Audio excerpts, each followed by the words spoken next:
piece of this log and turn it into an epoxy slice side table.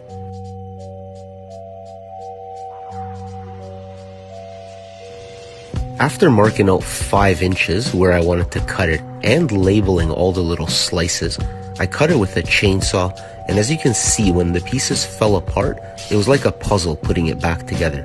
That's why I labeled it before cutting.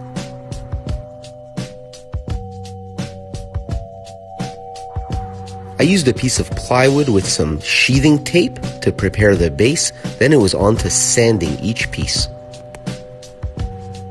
I also gave the pieces a good cleaning, burned off any loose fibers that would get stuck in the epoxy, and then I assembled the pieces back on the base that I had made.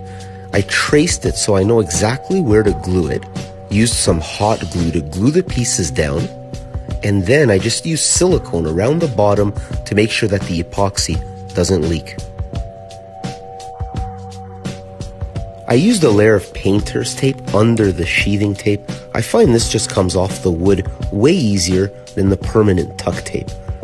Once the whole thing was taped off, I rubbed it on the best I could, hoping for no leaks. It was onto the epoxy.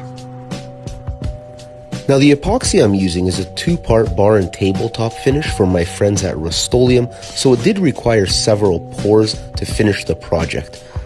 The color I'm going with here, I wanted something that blended a bit more into the natural wood, so it's a golden amaretto.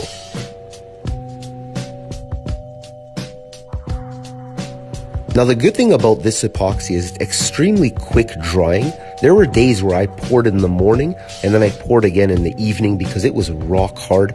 However, it did require 3 full pours and 1 half pour to get to this level.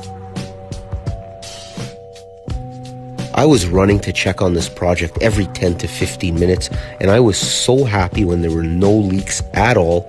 So when I took it out of the mold, I was super satisfied up to this point.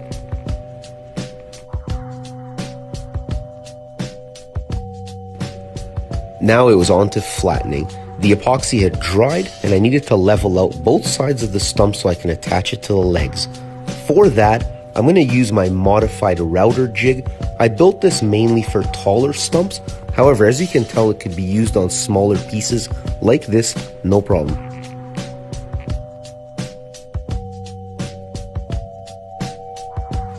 After both sides were flat, it was on to the final sanding.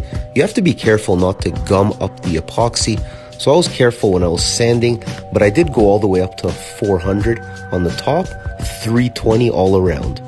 Now it was time to oil. Look at how beautiful that natural oil, kind of like a Danish oil type, is making that epoxy shine. It's giving that wood a little bit of a richer color. All I had to do now was spray some legs, attach them, and we're done. This piece was fairly small and light. I didn't need threaded inserts, so I just used regular wood screws to attach the legs, and there you go. Thanks so much for watching, guys. Till the next time, Vic from the Stump Shop.